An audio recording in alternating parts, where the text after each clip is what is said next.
আছে 1981 থেকে 1935 পর্যন্ত 35টি সম্মেলনের খতিয়ান আমার কাছে আছে। প্রত্যেকটি জেলায় তিনি সম্মেলন করেছেন গুরুচাঁদ ঠাকুর। বেশিরভাগ ক্ষেত্রে মুকুন্দ বিহারী মল্লিক নিজে নিয়ে গেছেন, কখনো সীতানাথ মন্ডল, কখনো আর কেউ নিয়ে গেছেন। কিন্তু প্রত্যেক জেলায় যখন তিনি সম্মেলন করেছেন, প্রত্যেকটি সম্মেলন তো নমশূদ্রদের উন্নয়নের জন্য, তাহলে সেখানে খুলনা বলে আমাদের উষ্মা প্রকাশ করা সমীচীন নয়। এই খুলনা তো 1908 সালে আগেও একবার এসেছিলেন আমার গুরুচাঁদ, আর তারপরে 1924 সালে আমার এই মুকুন্দ বিহারী মল্লিক বললেন চলুন আমরা একটা সম্মেলন করি। টাউন হল, করোনেশন হল, সেখানে তিনি সম্মেলন করেছিলেন। আমরা এই যে অনুষ্ঠানটা আমরা মনে মনে ভাবি সেই করোনেশন হল, আমরা চলে যাই কল্পনায় 100 বছর আগে খুলনা শহরে। সম্মেলনের আগের দিন সমস্ত প্রস্তুতি সুচারুভাবে সম্পন্ন করার জন্য তারা ব্যতিব্যস্ত হয়ে পড়লেন। কে? নীরদ বিহারী মল্লিক, মুকুন্দ বিহারী মল্লিক, শীতনাথ বিশ্বাস, বাগেরহাটের স্বনামধন্য বক্তা রায়চরণ বিশ্বাস। এরা আগের দিন এসে সেখানে শুরু করেছে, স্বেচ্ছাসেবীদের নিয়ে মঞ্চ সজ্জা শুরু করে দিয়েছেন।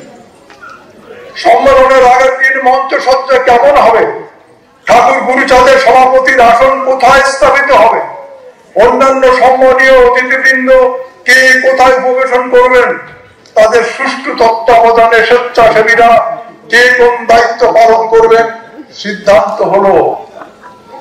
মধ্যাহ্নগত প্রায় স্বেচ্ছাসেবী বৃন্দ অশ্বযানকে রাজকীয় মর্যাদায় সজ্জিত করলেন, গাড়ির কোচওয়াল রঙিন পোশাক পরিধান করলেন। স্বেচ্ছাসেবীগণ পরিচ্ছন্ন পোশাকে সারিবদ্ধভাবে রাস্তার দুপাশ দিয়ে হাঁটতে শুরু করলেন। মধ্যখানে অশ্বযান মন্থর গতিতে চলছে। সমাজের বিশিষ্ট ব্যক্তিবর্গ পুষ্প মাল্য হস্তে ধারণ করে বিনম্র পদক্ষেপে চলছেন। খুলনা শহরের প্রান্তে রূপসা নদী স্টিমার ঘাটে গিয়ে সকলের পদচারণা স্তব্ধ হলো।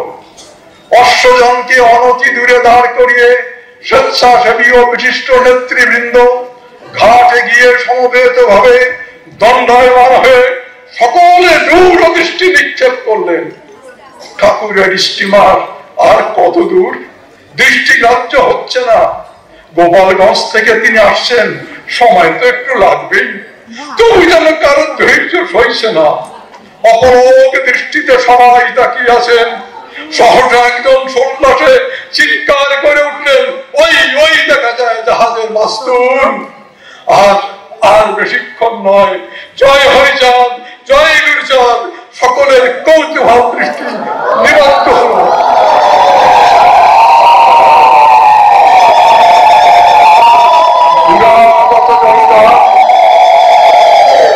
দুরাগত জলযান একটু একটু করে দৃশ্যমান হচ্ছে।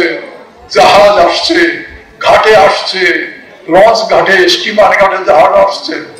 ঘাটে প্রতীক্ষমান জনতা চঞ্চল হয়ে উঠলেন। অধীর প্রতীক্ষার পর স্টিমার ঘাটে এসে থেমে গেল। অজস্র কণ্ঠে উল্লাস ধ্বনি উদ্ভাসিত হলো, জয় ঠাকুর গুরুচাঁদের জয়, জয় খুলনা সম্মেলনের জয়, জয় ঠাকুর গুরুচাঁদের জয়। বিশিষ্ট নেতৃবৃন্দ ঘাটের প্রান্ত সীমায় নদীর তটরেখায় দণ্ডায়মান হলেন। স্টিমারের কোন যাত্রী অগ্রসর হবার ধৃষ্টতা প্রকাশ করলেন না। সমন সুন্দর রাজপুরুষ মহাত্মা গুরুচাঁদ ঠাকুর ধীর পদক্ষেপে অতি সাবধানে স্নিগ্ধ দৃষ্টিতে সম্মুখে উপস্থিত হলেন। তার পশ্চাতে মন্মথ রঞ্জন ঠাকুর, সাধু যজ্ঞেশ্বর, অন্যান্য সাধু সজ্জন ব্যক্তিবৃন্দ। ঠাকুরের মানসপুত্র মুকুন্দ বিহারী দুবাহু প্রসারিত করে দিলেন, আহ্বান জানালেন। চারিদিক হতে শঙ্খধ্বনি, টঙ্কাধ্বনি, উলুধ্বনি, জয়ধ্বনিতে মুখরিত উঠল রূপসা নদীর তটরেখা। ঠাকুর ধীর পদক্ষেপ করলেন। স্টিমারের অন্যান্য যাত্রীগণ অবাক বিস্ময়ে উন্মিলিত দৃষ্টিতে প্রত্যক্ষ করলেন, কোন মহারাজ যাকে দেখে প্রাণ জুড়িয়ে যায়। উপস্থিত বিশিষ্ট ব্যক্তিবর্গ সকলেই নতজানু হয়ে প্রণাম নিবেদন করলেন। ঠাকুরকে মাল্য পুষ্পার্ঘ নিবেদন করলেন। ঠাকুর প্রসন্ন দৃষ্টিতে সকলকে আশীর্বাদ জ্ঞাপন করলেন।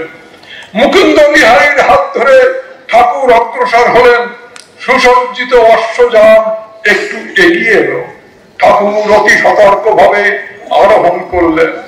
মুকুন্দ বিহারীর দিকে তাকিয়ে স্মিত হেসে বললেন, মুকুন্দ ওঠো, মন্মথ তুমিও ওঠো, গাড়িতে উঠছেন। ডঙ্কাধ্বনি করধ্বনির মাঝে মহামানবকে বহন করে সুচিত্রিত অষ্টযান যাত্রা শুরু করলো। রাস্তার দুপাশ ধরে সারিবদ্ধ ভাবে নেতৃবৃন্দ, স্বেচ্ছাসেবীগণ বাদ্য বাজনা সহ এগিয়ে চললেন।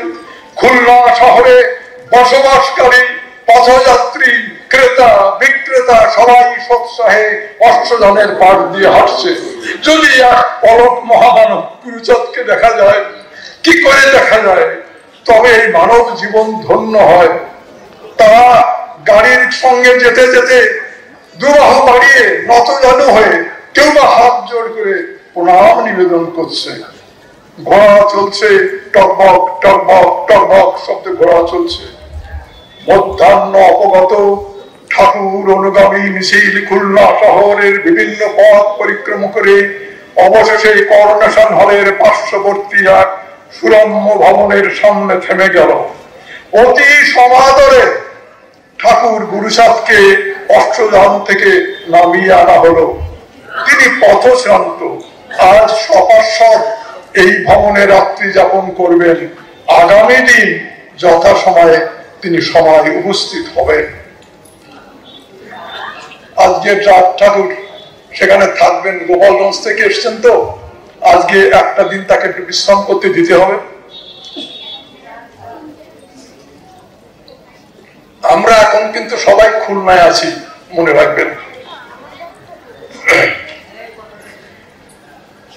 এইবার সভা শুরু হবে।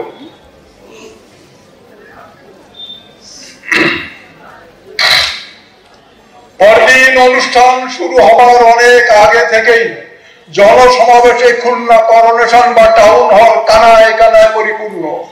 শঙ্খ ডঙ্কা বাদ্যবাদ্যের মধ্য দিয়ে সাধু ভক্ত বিদ্বজ্জন সমবিব্যাহারে শ্বেত শুভ্র পোশাকে ধীরে ধীরে সভাকক্ষে প্রবেশ করলেন ঠাকুর গুরুচাঁদ। মুকুন্দ বিহারী মল্লিক উদাত্ত কণ্ঠে ঘোষণা করলেন, অদ্যকাল নিখিল বঙ্গ নবশূদ্র সম্মেলন ও খুলনা কনফারেন্সের সভাপতিরা আসন অলঙ্কিত করার জন্য আমাদের পরমারাধ্য মহান পুরুষ রাজর্ষি গুরুচাঁদ ঠাকুরের নাম আমি নিবেদন করছি এবং প্রস্তাব করছি। কারো সমর্থনের প্রয়োজন রইল না। সভাকক্ষের চতুর্দিক থেকে শঙ্খধ্বনি উলুধ্বনি সহ সমবেত জয়ধ্বনি উৎসর্গ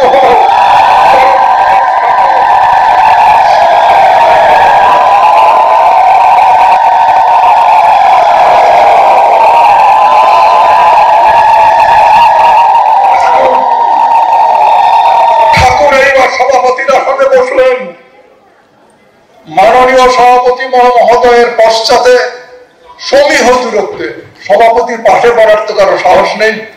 এইরকম সভা ঠাকুরকে সামনে রেখে সবাই পিছনে পিছনে বসছেন।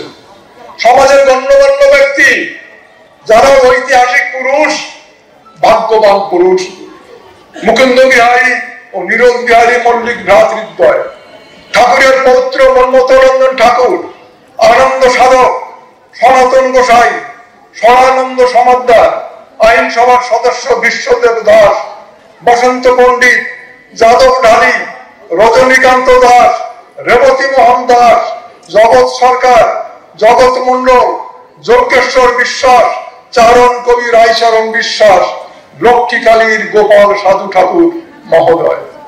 শ্বেত শুভ্র শাড়ি পরিহিতা মহিলা শঙ্খধ্বনি করতে করতে মঞ্চে আরোহণ করলেন। ঠাকুরের সামনে প্রণত হলেন, পুষ্প গন্ধ শরীরে ঠাকুরের পাদপদ্ম ধৌত করে দিলেন। তাকে সুগন্ধি মাল্য অর্পণ করে সাষ্টাঙ্গে প্রণাম নিবেদন করলেন। শঙ্খধ্বনি অনুধ্বনিতে আবার সমাকক্ষ মুখরিত হয়ে উঠল। ঠাকুর তাদের সকলকে আশীর্বাদ জ্ঞাপন করলেন। এরপর অনুষ্ঠানের সূচনা পর্ব। সনাতন গোসাই বন্দনা সঙ্গীত পরিবেশন করলেন। উপস্থিত সাধু ভক্ত বৃন্দ দণ্ডায়মান হয়ে ভক্তি নিবেদন করলেন। সমাগত অতিথি সাধু ভক্ত স্বজাতি বান্ধবগণের প্রতি স্বাগত ভাষণ দান করলেন মুকুন্দ বিহারী মল্লিক। ভক্তবৃন্দের প্রতি সভাপতি মহোদয়ের লিখিত আশীর্বচন মধুর কণ্ঠে কোকিল কণ্ঠে পাঠ করলেন আমাদের নীরদ বিহারী মল্লিক। মুকুন্দ বিহারী মল্লিক স্বাগত ভাষণ দান করলেন, আর তারপরে আমাদের নীরদ বিহারী মল্লিক গুরুচাঁদের লেখা একটা আশীর্বচন পাঠ করলেন। তারপরে আমাদের ঠাকুর গুরুচাঁদের অত্যন্ত প্রতিভাজন বাগেরহাটের বক্তা বিশিষ্ট সমাজসেবী চারণ কবি রায়চরণ বিশ্বাস তার স্বরচিত কবিতা পাঠ করলেন। এই রায়চরণ, এইটা ছিল নমশূদ্র জাতির গীতা, জাতীয় জাগরণ। তার আগে প্রকাশিত হয়ে 24 সালের আগে প্রকাশিত হয়ে গেছে। রায়চরণ বিশ্বাস ছিলেন বাগেরহাটের বক্তা এবং প্রথম আমাদের চারণ কবি, যিনি জাতির জন্য সময় গিয়ে কবিতা গানের শুনে কবিতা বলে বলে মানুষকে উদ্দীত করতেন। সেই সময় গুরুচাঁদ বললেন, রায়চরণ তোমার কবিতা কও।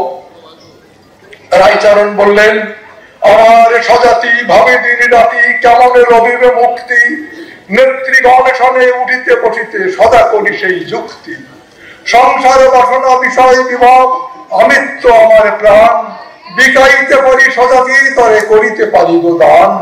আমরা স্বজাতি, আমার স্বজাতি ধ্যান জ্ঞান, আমার জীবন মরে বা রহে বা তাহাতে নাহি ক্ষতি, একটা জীবন যাক না হোক না রক্ষ জীবনের গতি। সবটুকু কবিতা তিনি পড়লেন না, ঠাকুর এখন কথা বলবেন তো, অতএব সবটুকু বললেন না। সভাকক্ষের মধ্যে হইতে সমবেত সাধু সাধু ধ্বনি উদ্গীত হলো। আর কোন বক্তব্য নয়, পরম পুরুষ ঠাকুর গুরুচাঁদের মুখ নিঃসৃত বাণী শ্রবণার্থে ব্যাকুল হয়ে উঠে সমবেত অনুরাগী সাধু ভক্তবৃন্দ। সভাকক্ষ নীরব নিস্তব্ধ। সৌম্য দর্শন রাজর্ষি গুরুচাঁদ কুশান্ত দৃষ্টিতে কিছুক্ষণ সভাকক্ষ নিরীক্ষণ করলেন। তারপর ঠাকুরের শ্রুতি মধুর কণ্ঠ হতে বাক্য স্ফুরিত হলো, তোমাদের সকলের কল্যাণ হোক। পরম করুণাময় ঠাকুর হরিচাঁদের আশীর্বাদ তোমাদের উপরে বর্ষিত হোক। স্নেহভাজন মুকুন্দ বিহারীর উদ্যোগে এই আয়োজন অতীব ঐতিহ্যমণ্ডিত হোক। যৌবনের প্রথম লগ্নে 1881 সালে দত্তডাঙ্গায় নমসূত্র সম্মেলনে জাতির উদ্দেশ্যে আমি বলেছিলাম, বিদ্যা যদি পাও কাহারে ডরাও, কার কাতারে যাও ভিক্ষা, রাজ শক্তি পাবে বেদনা ঘুচিবে, কালে হবে সে পরীক্ষা। পিতার আশীর্বাদে এই পরীক্ষায় আমি উত্তীর্ণ হয়েছি। ব্রিটিশের বদান্যতা ও সিএস মিট সাহেবের ঐকান্তিক প্রচেষ্টায় আমার উচ্চ শিক্ষিত যুবক ছেলেরা যথাযোগ্য চাকরিও পেয়েছে। শশীভূষণ হয়েছে sub registrar, Mukunda Bihari deputy magistrate, Tarini বল সরকারি চিকিৎসক, মোহনলাল দারোগা, রাধাচরণ সিদ্ধেশ্বর কানুনগো হয়েছে। তারপর থেকে সমাজে শিক্ষার ক্রমোন্নতি ঘটছে। বড়ই আনন্দের কথা, মুকুন্দ বিহারী MA ল পাশ করে হাইকোর্টে ওকালতি করছে। স্যার আশুতোষ মুখোপাধ্যায়ের স্নেহ প্রীতি লাভ করে কলকাতা বিশ্ববিদ্যালয়ে অধ্যাপনাও করছে। স্বজাতির উন্নয়নে আত্মনিয়োগ করেছে, পতাকা নামে একটা পত্রিকা প্রকাশ করছে। আমার দৃঢ় বিশ্বাস, ঠাকুর গুরুচাঁদ বলছেন, আমার দৃঢ় বিশ্বাস আমার পিতার আশীর্বাদে আর এই সমগ্র ভক্তজনের শুভেচ্ছায় আজকের এই যুবক, শিক্ষিত যুবক মুকুন্দ বিহারী মল্লিক হয়তো নমশূদ্র জাতির প্রথম মন্ত্রী হবেন। আমার মুকুন্দ বিহারী মল্লিক গুরুচাঁদের আশীর্বাদে নমশূদ্র জাতির প্রথম মন্ত্রী হয়েছিলেন। এইটাই তার আশীর্বাদ এবং এইটাই ফলপ্রসূ হয়েছে আমাদের। বিশ্বদেবতা নীরদ বিহারী মল্লিক আইনসভায় প্রবেশ করেছে। তোমরা সবাই যোগ্যতা অর্জন করো, এই জাতির শিক্ষার জোয়ার এসে গেছে, দেশ ও জাতির কর্ণধার হতে হবে তোমাদের। আজ এই মহতী সভায় আমি বলতে চাই, বিদ্যা যেমন চাই, ধন সম্পদ অর্জন করা চাই, নিজের অর্থ না থাকলে অপরের গর্ব হয়ে জীবন কাটাতে হয়। অর্থ যদি থাকে তবে স্বাস্থ্য লাভের জন্য পুষ্টিকর খাদ্য সংগ্রহ করা যায়। সন্তান সন্ততিদের উচ্চ বিদ্যালয়ে, মহাবিদ্যালয়ে, বিশ্ববিদ্যালয়ে উচ্চ শিক্ষাদানের সুযোগ দেওয়া যায়। অর্থ না থাকলে পোশাক পরিচ্ছদ বেশভূষায় ভদ্রস্থ জীবন যাপন করা যায় না। তোমরা কতদিন গামছা পরে থাকবে? অর্থাভাবে তোমরা ভালো বস্ত্র পরিধান করতে পারো না। শহরের বাবুরা কেমন সবল সুন্দর পোশাকে বিচরণ করে, তোমাদের কি ইচ্ছা হয় না বাবুদের মতো চলতে? আমি সর্বক্ষণ বলি, পরের অনুগ্রহ নিয়ে বাঁচা যাবে না, তোমাদের রাজা হতে হবে। রাজা যদি হতে চাও, ধরো রাজভাব, ভাব অনুযায়ী আসে ভাবের স্বভাব। তোমাদের এই সুমহান জাতির প্রতিনিধিত্ব করবার জন্য আমি রাত দরবারে গিয়েছিলাম রাজ পোশাক পরিহিত হয়ে। তাই আমার চন্ডালগালি মোচন করতে আমি সক্ষম হয়েছিলাম। আজও আমি কখনো অপরিচ্ছন্ন জীর্ণ বস্ত্র পরিধান করি না। তাই এই অর্থ উপার্জনের জন্য তোমাদের উদ্যোগী হতে হবে এবং তার সর্বোত্তম পথটা হলো উচ্চ শিক্ষা লাভ। উচ্চ শিক্ষার চূড়ান্ত শিরোপা হলো বিলাপ ফেরত। তোমাদের ছেলেদের 7 সমুদ্র 13 নদী পার করে একেবারে পাশ্চাত্য দেশে পাঠিয়ে দাও। সেখানকার জ্ঞান গরিমা শিক্ষা লাভ করে তা উচ্চ বর্ণের সমকক্ষতা অর্জন করবে। মাথার উপর ঠাকুর হরিচাঁদ আছে, তোমাদের ভয় পাওয়ার কোনো কারণ নেই, শিক্ষায় এগিয়ে যাও। ঠাকুর এই কথা বলার পরে আর একটুক্ষণ আচ্ছা, ঠাকুর এবার বলছেন, কিছুদিন যাবৎ আমার নিরক্ষর দরিদ্র স্বজাতি ভাইয়েরা অসহযোগ আন্দোলনের দাবি নিয়ে আমাদের কাছে আসছে। একটা কথা তোমাদের বোঝাতে চাই, প্রাচীন কাল থেকে বর্ণ ব্যবস্থা ও অস্পৃশ্যতা এতই প্রকট ছিল, পশুদের মতো আমাদের জীবন কাটাতে হতো, কোনো মানবিক মূল্য আমাদের ছিল না। ভারতের ব্রিটিশ আগমনের পর তাদের শাসনে আমরা সামাজিক অধিকার লাভ করেছি। প্রশাসনের নিকট ন্যায়সঙ্গত বিচার প্রার্থনা করার অধিকার পেয়েছি। পাঠশালা বিদ্যালয় মন্দির প্রবেশের অধিকার পেয়েছি। জলাশয় থেকে জল পানের অধিকার পেয়েছি। শিক্ষা গ্রহণের অধিকার পেয়েছি। শিক্ষা দানেরও অধিকার পেয়েছি এবং সরকারি চাকরি লাভের সুযোগ পেয়েছি। অর্থ উপার্জনেরও আমরা একটা পন্থা অবলম্বন করেছি। ঠিক এই মুহূর্তে প্রশাসনের বিরুদ্ধাচরণ করলে আমার মনে হয় আমরা পিছিয়ে যাব, খুব ক্ষতি হয়ে যাবে। ত্যাগ করা প্রয়োজন। আর উচ্চ বর্ণের লোকেরা কি বলছে? তারা বলছেন অসহযোগ আন্দোলনের জন্য আমাদের স্কুল বিদ্যালয় ত্যাগ করতে হবে, আমাদের বিদেশি পোশাক ত্যাগ করতে হবে। বলছে আমরা সবে মাত্র বিদ্যালয়ে প্রবেশ করেছি, শিক্ষার মধ্যভাগ পর্যন্ত আমার সাধারণ মানুষ এখনো পৌঁছায়নি। এখনই যদি আমরা বিদ্যালয়ে শিক্ষা প্রতিষ্ঠান ত্যাগ করি তাহলে আত্মঘাতী সিদ্ধান্ত হবে। যে জাতির ঘরে ভালো বস্ত্র নেই, যারা সারাদিন প্রায় গামছা পরে কাটায়, সেটুকুও যদি সে পরিত্যাগ করে তবে মনুষ্য জীবনের আজকে রইল কি?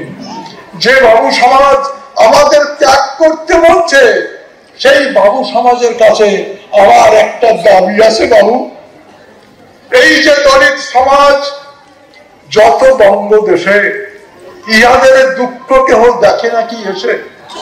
কিনা খায়, কোথা পায়, কোন কার্য করে, সন্ধান রাখে না কেহ কোনদিন তরে। দিনে দিনে এরা সবে হয়েছে হতাশ, উচ্চ বর্ণ হিন্দুগণে করে না বিশ্বাস। আর এক মহাদুঃখ ইহাদের শোনে, উচ্চ হিন্দু ইহাদিকে অস্পৃশ্য বাখানে। কোনদিন তোমরা আমাদের ভালো মন্দের খবর নাওনি, আমাদের রান্না আমাদের হাতের জল তোমরা স্পর্শ করনি, স্কুল পাঠশালায় যেতে দাওনি, মন্দিরে প্রবেশ করার অধিকার দাওনি। আজ কোন অধিকারে, কোন সম্পর্কে আমরা তোমাদের সঙ্গী হব বাবু?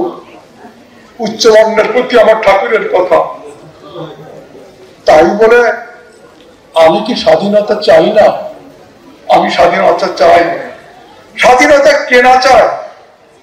লেখাপড়া কম জানলেও আমি এইটুকু বুঝি, এক কবি বলে গেছে না, স্বাধীনতাহীনতায় কে বাঁচিতে চায়, হে কে বাঁচিতে চায়, দাসত্ব শৃঙ্খল বল কে করিবে পায়, হে কে করিবে পায়, কোটি কল্প দাস থাকা নরকের প্রায়, হে নরকের প্রায়।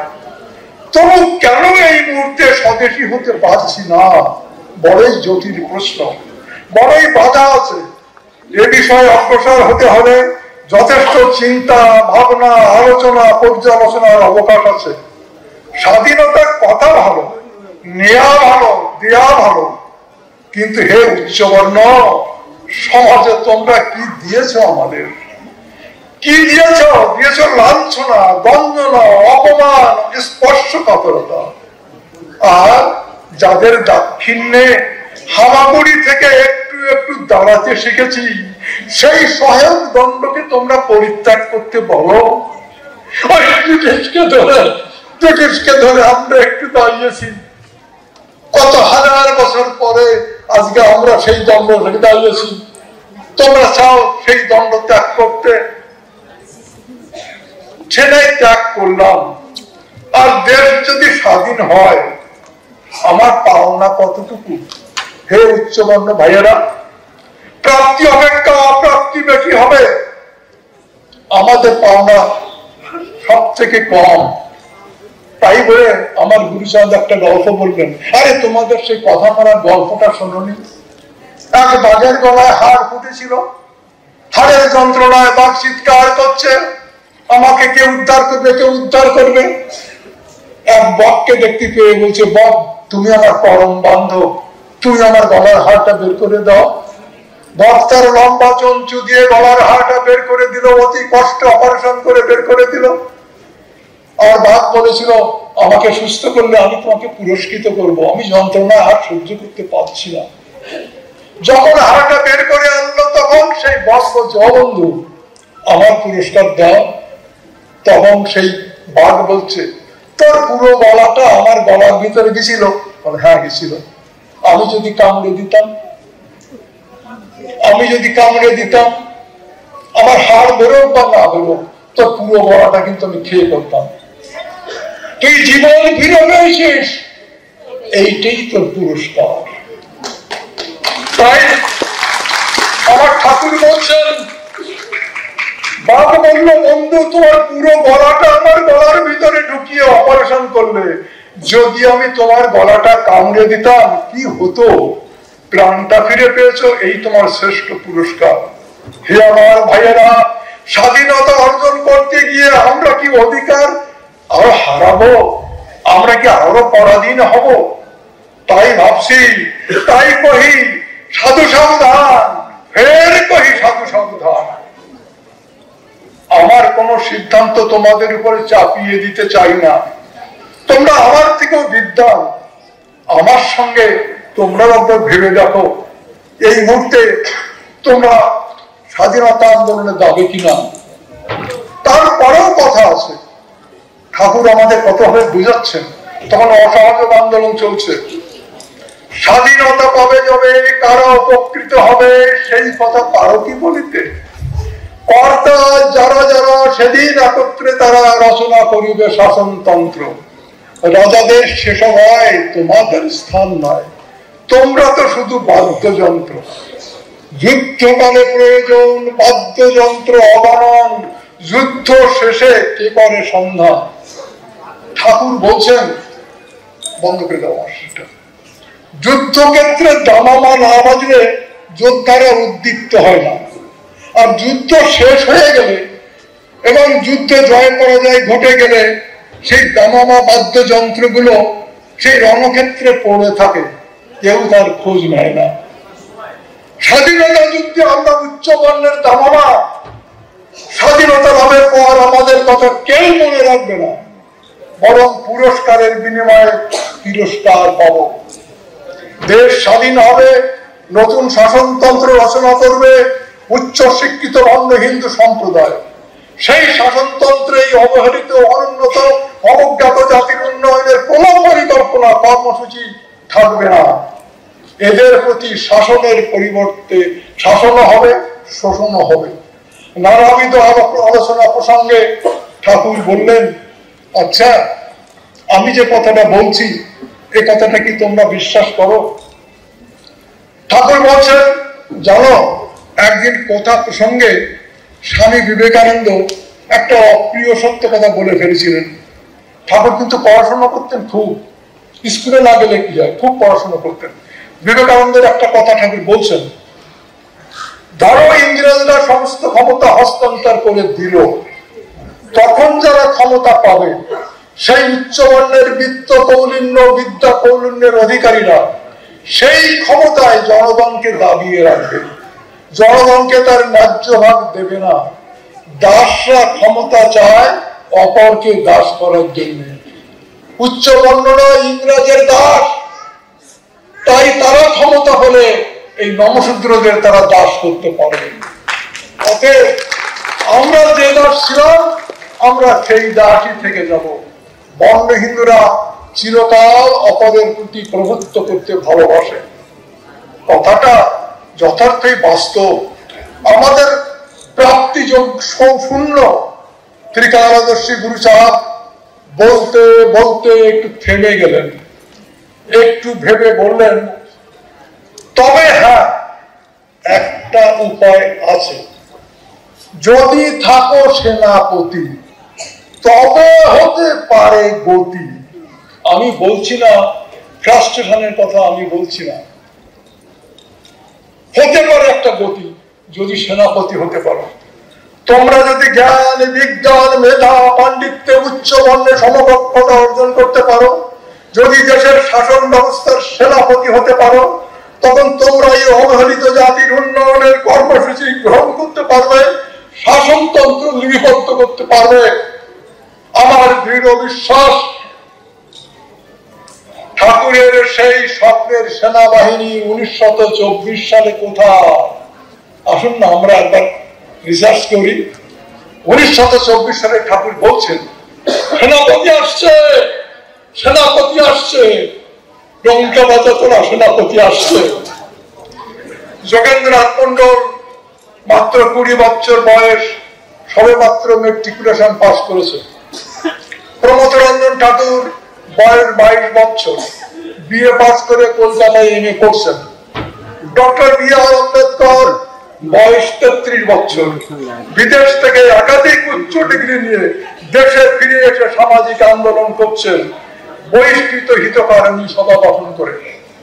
মুকুন্দ বিহারী মল্লিক বাগেরহাট কেন্দ্র থেকে নির্বাচনে প্রতিদ্বন্দ্বিতা করেছেন, পাশ করতে পারেননি, কিন্তু বিশ্বদেব দাস এবং নীরদ বিহারী মল্লিক আইনসভায় প্রবেশ করেছেন, বাংলার আইনসভায় যোগদান করেছেন। তারা আগামী দিনে ঠাকুরের গুরুচাঁদের স্বপ্ন সফল করবেন প্রমথ রঞ্জন ঠাকুর, যোগেন্দ্রনাথ মন্ডল এবং ডক্টর বি.আর. আম্বেদকর। ঠাকুর বললেন, তোমরা ভেবে দেখো, অর্থনীতি, রাজনীতি, বিদ্যা কিংবা মানে উচ্চ হিন্দু জুড়ে বসে আছে সবখানে, সাহিত্যে, বিজ্ঞানে কিংবা শিল্প সাধনায় বাংলার উন্নত হিন্দু শীর্ষস্থানে রয়। দেখো, সাহিত্য, বিজ্ঞান, শিল্প, রাজনীতি সকল ক্ষেত্রে বর্ণ হিন্দুরা মাথার পরে। তোমাদেরও শিল্প, সাহিত্যে, বিজ্ঞান, আইন ব্যবসা এবং রাষ্ট্র শাসনে উচ্চ বর্ণের সমকক্ষতা অর্জন করতে হবে। জাতির উন্নয়নের সর্বোত্তম পন্থা আত্মত্যাগ, স্বার্থ ত্যাগ করো। জাতির কল্যাণের স্বার্থ ত্যাগ করতে হবে। শ্রম, বুদ্ধি, অর্থ, সময়, যার যতটুকু স্বার্থ তাই দাও। আমরা স্বার্থ ত্যাগ করতে বলি টাকা দেওয়ার জন্য, তা নয়। যার যা সামর্থ্য। আমার এই সমাজে আমি একজন গরিব মানুষ, আমি কিছুই দিতে পারলাম না, গুরুসাদের ঋণ একটু ফিরিয়ে দিলাম, এই জায়গায় এসে একটু সময় দান করলাম। আমি এই আমার শ্রমদান, আজকে আপনাদের সামনে আমি শ্রমদান করলাম, অর্থ দান করতে পারিনি। তাই আমার ঠাকুর বলছেন, শ্রম দাও, বুদ্ধি দাও, অর্থ দাও, সময়, যার যতটুকু পারো সমাজকে দাও।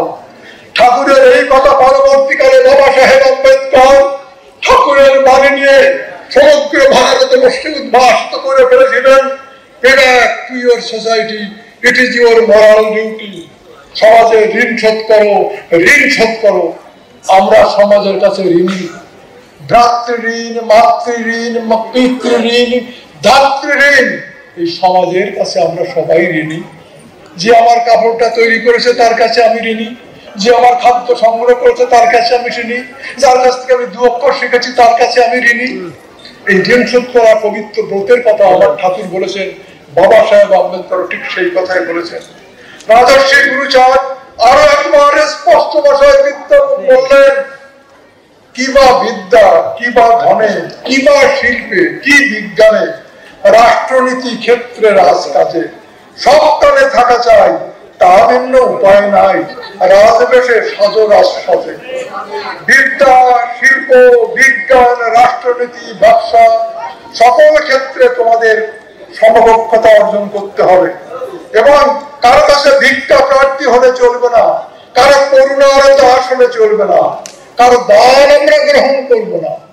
আমরা শাসনতন্ত্রের অংশীদার হব, আমরা নেব না, আমরা দেব। আমরা হাত পেতে নিতে চাই না, আমরা দেব। দেবতাকে তোমরা যেমন ভক্তি করো তেমনি স্বজাতিকে তোমরা শ্রদ্ধা করবে। পিতামাতার প্রতি যে কর্তব্য তোমাদের পালন, সেই পালন করবে তোমরা তোমার স্বজাতির জন্য। জাতি ধর্ম, জাতিমান, জাতি মোর ভগবান, জাতি ছাড়া অন্য চিন্তা নাই। জাতির উন্নতি লাগি হও সবে স্বার্থত্যাগী, দিবারাত্রি চিন্তা করো তাই। এই কথা বলতে বলতে ঠাকুর এক সময় নীরব হয়ে গেলেন। ঠাকুর বেশিক্ষণ বক্তব্য রাখতে পারতেন না, কিন্তু এই কথা বলে তিনি নীরব হয়ে গেলেন। আজ আমাদের একটু আত্মসমীক্ষার কথা বলি। আমার ঠাকুরের বক্তব্য আপাতত এই। সমাজ ধর্মী ভাইয়েরা আমার, আজ আমাদের আত্মসমীক্ষার ভীষণ প্রয়োজন হয়ে পড়েছে। 100 বর্ষ পূর্বে প্রাতঃস্মরণীয় পুরুষ রাজর্ষি গুরুচাঁদ ঠাকুরের দেওয়া উপদেশ নির্দেশাবলী আমরা কতটুকু পালন করতে পেরেছি। ঠাকুরের কৃপায় আমাদের বিষয় বৈভব শিক্ষার অগ্রগতি ঘটেছে, তবু আমাদের মেধাবী যুব সমাজ আজও প্রকারান্তরে ব্রাহ্মণ্যবাদী ধর্মীয়, সাংস্কৃতিক ও রাজনৈতিক দাসত্ব করে চলেছে। আমরা একটা সুসংগঠিত নিজস্ব রাজনৈতিক দল গঠন করতে পারলাম না, একটা দৈনিক সংবাদপত্র প্রকাশ করতে পারলাম না। আজকের এই মহতি সভা, এই সভার কোন সংবাদ আগামীকাল কোন পত্র পত্রিকায় প্রকাশিত হবে না। এত টাকা আমাদের আজ বাবা সাহেবের দেওয়া সাংবিধানিক সংরক্ষণের দাক্ষিণে আমরা গড্ডলিকা প্রবাহে গা ভাসিয়ে দিয়েছি, আত্মত্যাগ করতে উদ্বুদ্ধ হলাম না। অথচ এই সমাজে লাখ টাকা চাঁদা দেওয়ার মতো সক্ষম ব্যক্তি লক্ষাধিক আছে, কিন্তু কোন গঠনমূলক কর্মে উদ্যোগ গ্রহণের উৎসাহী লোক নেই। সবাই নিজের ঘর সংসার নিয়ে ব্যস্ত। আমরা পরস্পরের নিন্দা সমালোচনায় সিদ্ধস্ত। আমাদের সহনশীলতা কম, নির্মাণ অপেক্ষা ধ্বংসের দিকে আমরা অধিকতর অরুণম। আমাদের সব থেকে বড় দৈন্য কোথায় জানেন? আমাদের প্রচার যন্ত্র নেই। আজকের দিনে সমস্ত জাতির একটা করে দৈনিক পত্রিকা আছে, আমাদের নেই। আমাদের ছোট্ট একটা পত্রিকা আছে, এই পত্রিকাটাকে যদি আপনারা এই 4 পৃষ্ঠার একটা পত্রিকা সীমান্ত বাংলা, এই সীমান্ত বাংলাকে আমরা সমস্ত বাংলা তৈরি করতে পারি। সমস্ত বাংলার ঘরে ঘরে এই পত্রিকাটা আপনারা নেন, 2 টাকা দাও। এই পত্রিকাটাকে আপনারা যদি 25,000 গ্রাহক হতে পারেন, এই সীমান্ত বাংলা আমরা দৈনিক পত্রিকা রূপান্তরিত করব। এই সীমান্ত বাংলার পরবর্তী সংখ্যায় আজকের অনুষ্ঠান, এই দীপক বাবু পত্রিকার সম্পাদক একজন শিক্ষক, দীপক বাবু তো একজন শিক্ষক, অক্লান্ত পরিশ্রম করছেন। তিনি সভা সমিতিতে যাওয়ার সময় পান না, ওই উজ্জ্বলকে পাঠিয়ে দেয়, তুমি যাও আমি কাজ দেখি। আমাদের এইটুকু আশা যে আমরা সবাই মিলে এই সীমান্ত বাংলা পত্রিকাটা উজ্জ্বলের সময় যোগাযোগ করবেন, আমরা গ্রাহক হয়ে যাই। আগামী দিনে আমরা একটা দৈনিক পত্রিকা প্রকাশ করতে পারবো। আর যে কথা সবচেয়ে বড় দরকার, সবাই মিলে একটা রাজনৈতিক দল করা যায় নাকি দেখুন না। আমাদের অনেক সম্পদ আছে, আমাদের অনেক ঐশ্বর্য আছে। আমার এই যুবক ছেলেরা যখন দেখি মনোবাদীর পিছনে পিছনে দৌড়াচ্ছে, আমার বুক ফেটে যায়। তোর ঘরে এত বড় সম্পদ, তোর ঘরে গুরুচাঁদ এসেছে, তোর ঘরে হরিচাঁদ এসেছে, তোর ঘরে যুগল এসেছে, তোর ঘরে আম্বেদকর এসেছে, তোরা পরের ঘরে দাসত্ববৃত্তি করিস কেন? নিজের জায়গা, নিজের জমি অপরকে ঘর বাঁধিয়ে আমরা দেই, আমরা তো সে ঘরের মালিক নই। আপনারা একদিন ধরে যে গান করেছেন, গানটার মানে বোঝেন? নিজের জায়গা, নিজের জমি অপরকে ঘর বাঁধিয়ে আমরা দেই, আমরা সে ঘরের মালিক নই। আসুন সবাই মিলে একটা যদি রাজনৈতিক দল আমরা করতে পারি এবং যদি একটা দৈনিক পত্রিকা আমরা করতে পারি, তাহলে আমাদের সমাজের গুরুচাঁদের আশীর্বাদে গুরুচাঁদের ভাবধারা এবং দর্শন যথার্থ পালন করব। এই শুভ দিনে আসুন আমরা একটু ভাবি, বছরে একদিন কিছুক্ষণের জন্য মনীষীদের জীবন কাহিনী আলোচনা করে দায়িত্ব সমাপন করলে চলবে না। তাদের আদর্শ সঠিকভাবে পালন করার ব্রত গ্রহণ করতে হবে। মানুষের ভিতর চেতনা বিকাশের নিরন্তর প্রচেষ্টা করতে হবে। ঘরে ঘরে আন্দোলন প্রয়োজন হলো, সভা করো, সভা করো, প্রভুজি হাঁকিল। চেতনায় আঘাত আনতে হবে। মানুষ কেন অন্য রাজনীতি করছে জানেন? চেতনায় ঘা দেওয়া হয়নি, চেতনায় ঘা দিতে হবে। চেতনায় সেই যে জমিদারের মেয়ে তার বাবাকে, লালাবাবু জমিদার, মনে আছে? জমিদার লালাবাবু তার বৈঠক খানায় বসে, কাছারির বাড়িতে বসে বসে প্রজাদের সঙ্গে কথা বলছে। তার মেয়ে এসে বলছে, বাবা চান করবা না? দুপুর হয়ে গেল, থাম। আবার লালাবাবু গল্প করেন। আবার একটু পরে মেয়ে এসে বলে, বাবা চান করবা না? কত বেলা হলো, থাম, এই তো যাই। তারপরে মেয়ে যখন এসে বললো, বাবা বেলা যে গেল, তখন লালচাঁদ চমকে উঠেছে। কি বললি? বেলা গেল, বেলা গেল, দে গামছা দে। গামছা টানবেন, লালচাঁদ যাত্রা করলেন স্নান করতে, আর সংসারে ফিরবেন না। এই চেতনায় আঘাত যেদিন আসবে, এত বড় মহাসূত্র জাতি আমরা, সংখ্যায় 85 জন, অথচ বর্ণ হিন্দুর পদলোহন করে আমরা বেঁচে আছি। এই চেতনাটায় আমাদের আঘাত লাগে না একটু? অতএব সেই চেতনায় আঘাতের জন্য পঠন পাঠন আলোচনা এইরকম ভাবে সভা সমিতি করুন। দেখুন আজ যে কেমন বিদগ্ধ আলোচনা হচ্ছে, ডঙ্কা কীর্তন নেই। সবার পরিশেষে উপস্থিত সমাজ হিতৈষী সহৃদয় ব্যক্তিবর্গের প্রতি একটা নিবেদন জানাই। আপনাদের বিচার ভাবনায় মধ্যকার এই অনুষ্ঠানের অনেক ভুল ত্রুটি পরিলক্ষিত হবে। আমাদের অক্ষমতা, অযোগ্যতা আমরা নতমস্তকে স্বীকার করছি। আমাদের প্রার্থনা, এই ভুল ত্রুটি সংশোধন করে আপনারা বিভিন্ন অঞ্চলে এই শতবর্ষ অনুষ্ঠান করুন। ঠাকুর গুরুচাঁদের মহতি বার্তা দিকে দিকে প্রচারিত হোক। আসুন ব্যক্তি ও সমাজের কল্যাণে আমরা একতাবদ্ধ হই। আপনারা যে যার মতন ঘরে ফিরে গিয়ে যে যার অঞ্চলে এইরকম ছোট অনুষ্ঠান করুন। আমাদের আমন্ত্রণ করলে সম্ভব হলে আমরা যাব। কিন্তু গুরুচাঁদের বার্তা এসেছে, ওরে তোরা একতাবদ্ধ হ। শতবর্ষ পরেও আজ আমরা বিচ্ছিন্ন থাকতে পারি না। গুরুচাঁদ আমাদের পক্ষে। আগামী আবার যদি কোনোদিন পরবর্তী সম্মেলনে আপনাদের সঙ্গে আমার সাক্ষাৎ হয়, সেদিন আরো কথা বলবো। আজকে আপনাদের কথা শুনবো। জয় হরিচাঁদ, জয় গুরুচাঁদ।